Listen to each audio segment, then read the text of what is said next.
Welcome students. आज हम class 11 English Gujarat board English medium उसका लेसन है 3 काइट फ्लाइंग, जिसको माकरंद परजम्पे ने लिखा हुआ है, उसके बारे में डिस्कस करने जाने वाले हैं। लेसन 2 और 1 जो है वो ऑलरेडी बन चुके हैं, तब उसको भी देख सकते हो।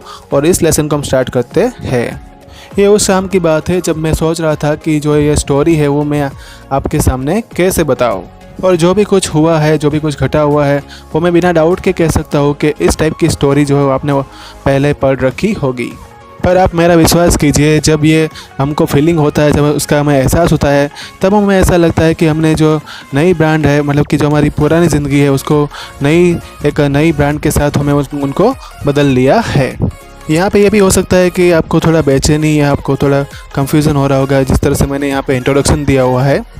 हर शाम की तरह जैसे मैं शाम को इस बार भी अपने घर जा रहा था, तो मैंने देखा कि बिल्कुल मेरे सामने देखा कि बहुत ही रंग बिरंगी अलग अलग कलर की जो काइट्स थी वहाँ पे लटकी हुई थी, और साथ में बहुत अलग अलग टाइप के जो रील्स भी थी, वो भी नेबरहुड शॉप, मतलब कि बाजू में जो शॉप थी वहाँ पे लटके हुए थे।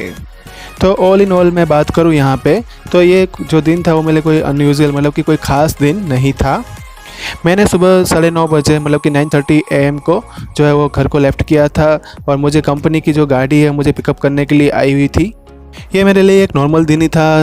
रूटीन ऑफ वर्क जो है वो रहता था, फिर विजिटर्स जो है ऑफिस में आते थे, चैटिंग होती थी, टी होता था, और आफ्टरनून सेशन के बाद हमेशा जैसे मीटिंग होती थी वैसे ही इसमें हुआ था। मैं आपको मेरी जॉब के बारे में ज़्यादा नहीं बताऊंगा, लेकिन मैं आपको इतना कह सकता हूँ कि एक मिडिल एज आदमी हूँ मैं, और मिडिल लेवल एग्जीक्यूटिव जो रहता है ऑफिसर, उसी टाइप की जॉब जो है मैं एक बड़ी कंपनी में करता हूँ। मैं आपको ये भी कह सकता हूँ कि अगर मैं कोई गवर्नमेंट सेक्टर में काम करता होता या कोई पब्लिक सेक्टर कॉर्पोरेशन में काम करता होता, तो भी मेरी जो स्टोरी है उसमें कोई भी स्लाइटेड डिफरेंस जो है वो देखने को नहीं मिलेगा। मेरे पास जो है मेरा एक साधारण सा घर है, और इसमें ऐसी बात नहीं है, ऐसा कोई चैलेंज नहीं है जो उसके बारे में मुझे सोचना पड़े। मेरी जो वाइफ है वो one of the best school city का जो है उसमें टीचर है, और मेरी 8 साल की जो बेटी है वो भी उसी स्कूल में स्टडी करती है। हम ऐसे ऐसे साल और महीने बिताते जा रहे थे, जैसे उंगलियों के बीच में जो रेत फंसी हुई होती है और वो फिसल जाती है, मतलब कि वो निकल जाती है, वैसे ये महीने और साल गुजर रहे थे। मैं काफ़ी बेसब्र हो रहा था, और मैं सोच रहा था कि भगवान न जाने अब क्या होने वाला है।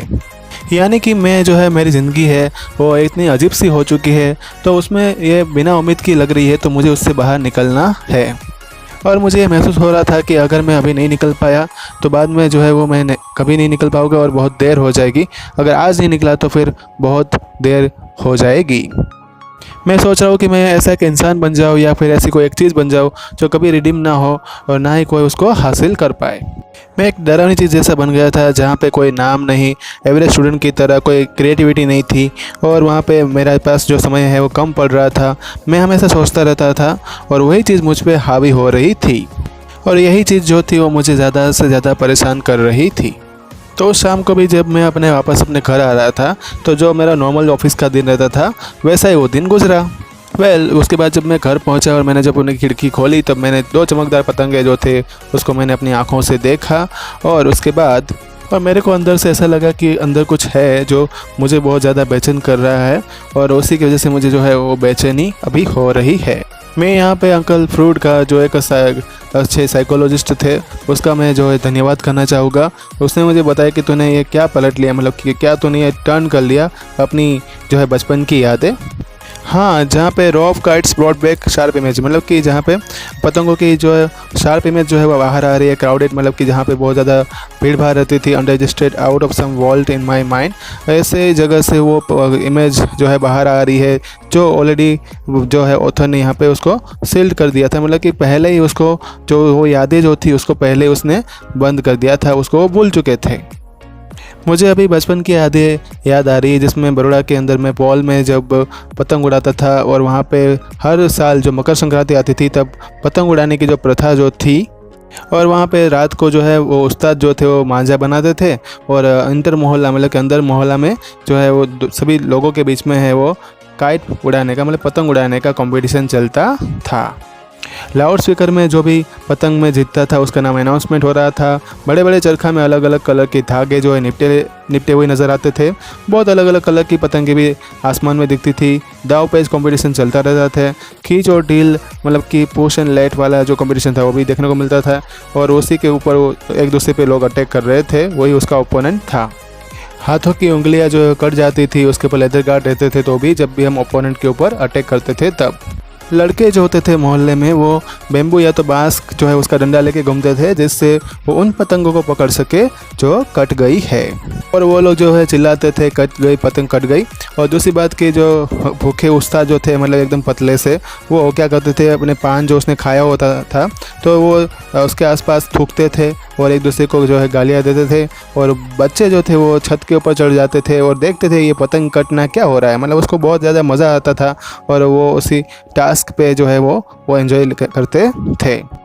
ड्राइवर गाड़ी रोको, ऐसा मैंने अचानक से बोला और मैंने देखा कि हम तो ऑलरेडी जो जहाँ पे पतंग लटकी हुई थी उनको क्रॉस कर चुके, और मुझे ऐसा लगा कि मैंने फिर से जो है ड्राइवर को उस पतंगों को वापस लाने के लिए मतलब वहाँ पे जाने के लिए उस शॉप पे ड्राइवर को फिर से बोला था।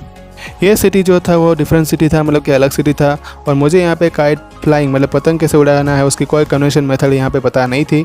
यहाँ पे वो दशहरा चल रहा था और काइट जो थे यहाँ पे थोड़े जल्दी अवेलेबल हो चुके थे, और मैंने शर्माते हुए इस शॉप में जो है वो अंदर एंट्री की। मैं थोड़ा एक अजीब सा लग रहा था मेरे जैकेट और टाई के साथ। शॉपकीपर जो है मुझे देख के सरप्राइज़ हो गया, और मैं कभी ऐसी शॉप में जो है कभी पहले कभी प्रवेश नहीं लिया था। वहाँ पे एक 14 या 15 ईयर का जो आदमी जो था वो मुझे अटेंड करने के लिए मतलब मुझे पूछने के लिए आया कि मुझे क्या चाहिए। जब मैंने काइट को मतलब पतंग को बताते हुए इशारा किया कि उसकी प्राइस क्या है, तो उसका चेहरा जो है वो खुशी से खिल उठा, मतलब कि उसके चेहरे पे स्माइल नज़र आई। और वो जो है मुझे लग रहा था कि वो काइट्स के साथ जो कुछ भी हम करते हैं मतलब उसे खेलते हैं या उड़ाते हैं, तो वो उसको शायद वो चाहत होगी उसकी, इसलिए उसके चेहरे पे स्माइल नज़र आई थी। और जब तक मैंने ये स्माइल देखी, जब तक मैंने पूरी दुकान से मैं बाहर नहीं निकल गया, और तब तक उसके चेहरे पे स्माइल गई नहीं। और मुझे ऐसा लग रहा था कि मैं वहाँ पे पहला कस्टमर था जिसने ये पतंग खरीदी थी।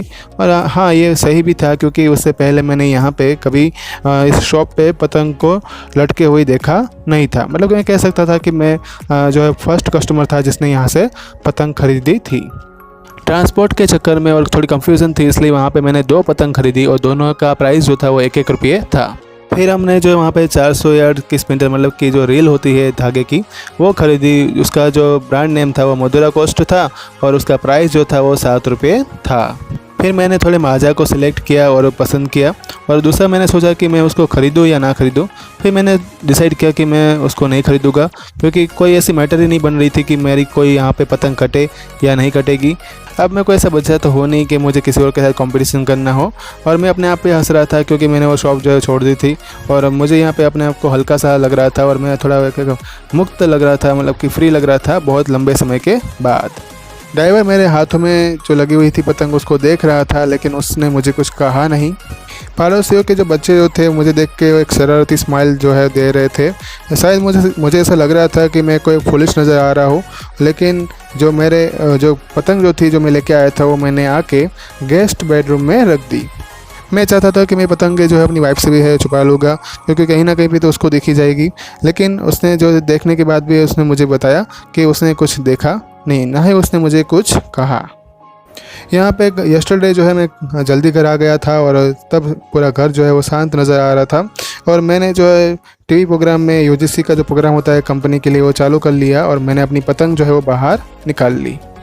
मैं सोच रहा था कि क्यों ना किसी पतंग को जो है वो बांधा जाए, और मैं उसके लिए जो गुजराती वर्ड यूज़ होता था उसको मैं भूल चुका था, और कैसे ये पायलो स्ट्रिंग मतलब जो मेन स्ट्रिंग रहती थी उसके साथ धागे को कैसे बांधा जाए वो अभी मुझे याद नहीं था। और उसके बाद मुझे ये याद आ गया कि मतलब कि कैसे वो बांधते हैं वो मैंने डिस्कवर कर लिया।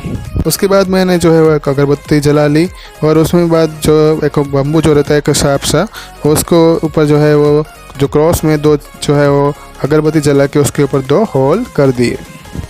यहाँ पे मैंने जो है डबल फुट लिया, और जो मुद्रा कोस्ट धागा जो था उसको दोनों छोर से मैंने उसको टाइटली बांध दिया।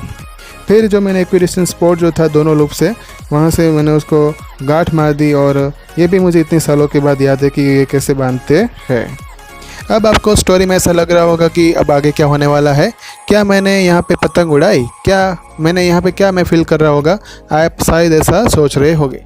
क्या यहाँ पे कुछ बदला हुआ या तो कोई जो लिबर्टेड मतलब कि कोई आज़ाद हुआ, यही इस स्टोरी का पॉइंट है, या तो फिर कोई ऑर्डिनरी चीज़, या तो फिर जिसको हम ज़्यादा मायने नहीं देते हैं वो मायने नहीं देने वाली जो ये चीज़ है वो कभी कोई ऑर्डिनरी में से वो एक्स्ट्रा ऑर्डिनरी सिग्निफिकेंस में कन्वर्ट हो जाती है और उसको कोई एक चार्ज मिल जाता है, एक एनर्जी मिल जाती है। तो क्या यही इस स्टोरी का जो है वो पॉइंट है। अब आपको ऐसा लग रहा होगा कि नेक्स्ट मेरा रिएक्शन क्या होने वाला है, और ये एक प्रेडिक्टेबल लिटिल स्टोरी जो थी, मतलब एक छोटी सी स्टोरी थी तो ऐसा ही होने वाला था, लेकिन इतना इजी सेटिस्फेक्शन मैं आपको नहीं दूंगा यहाँ पे, क्योंकि मुझे डर है और मुझे I refuse to tell you anything more at all. मैं आपको ज़्यादा बताऊँगा भी नहीं उसके बारे में। अब ये स्टोरी आपकी हो गई, आप अपनी तरीके से उसको एंड कर सकते हो, तो आगे बढ़ो, अब ये आपकी है। मैं यहाँ पे स्टोरी ख़त्म करने जाऊँ उससे अच्छा है कि मैं कुछ दूसरा चीज़ें यहाँ पे लिखने वाला हूँ, और मैं जो है उसको एंड ना करते हुए ऐसी लाइन लिखने जा रहा हूँ जो मैंने बहुत पहले मतलब कि सालों बाद ये लाइन अभी लिखी थी। आज मैंने वो लाइन लिखी शाम को जो मैंने बहुत सालों के पहले जो है वो लाइन लिखी थी। काइट फ्लाइंग जो है वो तो बहुत सारी चीज़ों का सिंबल बना हुआ है। वो एक स्वतंत्रता, फ्रीडम मतलब कि और इमेजिनेशन है, इंसानों की इच्छा है, उसको बताता है किस तरह हम आसमान को छू सकते हैं, वहाँ तक पहुँच सकते हैं, कैसे उड़ सकते हैं, हवा के साथ कैसे आगे बढ़ सकते हैं, और जो अपनी प्यास रहती है कि हमें इनफाइनाइट डिस्टेंस तक अगर जाना है, तो वो सब चीज़ें जो हम काइट सिंबल के द्वारा, काइट फ्लाइंग के द्वारा बता सकते हैं। हमारे एक ऐसी इच्छा हम यहाँ पे रखते हैं जिसका कोई अंत ही ना हो, मतलब कि हमें ऐसी बहुत सारी इच्छाएं जो है रखती जानी है और उसको हम वो पूरी करती जाएंगे। किसको पता कि हम जो है वो अपनी लाइफ में सक्सेस होने वाला है नहीं होने वाला है, लेकिन सक्सेस जो है हमें कोई ऐसी ग्रांट परमिशन में लोग अलाउ नहीं करती है। और ये एक यहाँ पे एक उसका कारण भी बताया हुआ है कि जो काइट्स है वो तो नीचे आने वाली है, कितना भी वो ऊपर क्यों ना जाए, मतलब कि यहाँ पे वो जो धागा है वो इनविजिबल रहने वाला है, जो उसको हमेशा खींचता ही रहेगा, चाहे वो कितने भी पतंग ऊपर क्यों ना जाए। To navigate in the sky to manipulate it always remain, मतलब कि उसके बाद भी जो है वो धागा हमेशा उसको खींचता रहेगा, भले वो कितने भी आकाश में जो है आसमान में ऊपर जाके क्यों ना पहुंच जाए। वहाँ पे जो काइट है हमेशा वो एंकर करेगी हमें। और दूसरी बात की अर्थ जो है भी है, यहाँ पे लिखा है we are even when we are on the roof of the our house, encourage करके मतलब कि हमें प्रेरणा देती रहेगी। जब भी हम अपने घर के मतलब छत पे होंगे तब हमें हमेशा पतंग जो है वो अपनी आसमान से हमें प्रेरणा देती रहेगी। अगर हम उसको लेट गो करेंगे या तो फिर धागे को किसी ने काट दिया तो क्या होगा, तो भी कोई मैटर नहीं बनेगी। मुद्रा कोस्ट का जो मांझा जो था वो सुपर फाइन था, तब भी वो मानो कि वो कट सकता है, वो कट जाएगा। और उसके बाद हम कहाँ पे हो गए, टू सेल, यहाँ पे लिखा है to say whether we sail disappear in the sky, मतलब कि अगर हम भी अगर आसमान में जाके गायब हो जाएंगे, लॉस्ट फॉर एवर, अगर हम खो जाएंगे, तो as a heavens are to be grounded again, और वापस जब हम वहाँ स्वर्ग में आए हैं, हेवन से जो है वो वापस धरती पे आएंगे तब। या ऐसा भी हो सकता है कि हम जो है एक छोटे से बच्चे जो एक लंबा सा बैम्बू जो है अपने हाथ में लेके घूम रहा है, उसके उधर उसके हाथ में आ जाए, मतलब उसको वो हमें पकड़ ले, ऐसा भी हो सकता है। दूसरी बार उसके ऊपर जब धागा माउंट करेंगे तो फिर से दूसरी पतंगों को काटने के लिए रेडी हो जाएगी, और वो ऐसा भी हो सकता है कि वो खुद भी कट जाए, और लास्ट में जो है उसके वो पूरी टूट जाएगी, फट जाएगी, और जो है पूरी इलेक्ट्रिकल पोल जो रहता है उसके हाथ से वो चिपक जाएगी, या तो फिर कहीं पे पेड़ के ऊपर चिपक जाएगी, और जब भी हवा चल रही होगी तब वो हिलती रहेगी आसमान में। तो यहाँ पे जो है लेसन ख़त्म होता है। एजुकेशन वीडियो देखने के लिए मेरे चैनल को सब्सक्राइब करना, लाइक करना। Thank you all.